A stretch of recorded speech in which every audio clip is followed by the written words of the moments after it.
So, magical seals on my knowledge include things like, I once taught myself the Tibetan alphabet, sort of, and then it went away. But see, I've also done Tibetan translation with my husband in Lama right there, and it was part of our curriculum. In fact, some of my homework was confiscated by the CIA and published by other people without passing, that part where they pay the translator. It was a matter of national security that it was used um, to. But see, they thought for one thing, they thought Laman Yoshua was going to live a lot longer.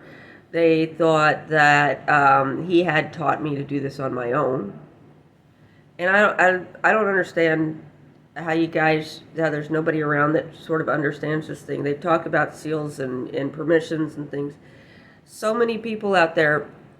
Okay, so lots of people, oh, it's important not to do it without permission. Okay, how many people do what they're told? We've got a lot of people out there with experience. One of the reasons why a lot of people sit there with their arms crossed when they listen to these two men is because everybody's read their books. The old books from, 2, 3 generations ago. And they want to hear more about that. They're really happy when you mention the books, and then when you're just rambling around, they're just like, you really haven't read this whole thing, have you? And what everybody out in the audience has, there's people running around that are giving some portion of this book out to their students and stuff like that. These books out to their students, just a little bit at a time. But most people out there just hold up with the whole series as every book they can get of it, read it whenever they get it, understand it whenever they get that mature. So you read it when you're younger, you mature into understanding it later. But we have this experience of the clouds moving across our understanding, and even the experience of I understand it in this context, I don't understand it in this context.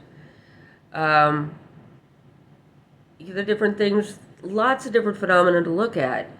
And so, anyway, yeah, the other day I was trying to write down Nyoshul, and I forgot that Nyo is its own letter, Nya is its own letter in Tibetan, and then there's an S above it because it's the same as Naima, and these kinds of things have meanings, and it's in one of the blue books that talks about where the parts of the body, where the letters come from, and then we have multiple body mandalas that we can reference as to why it would do that.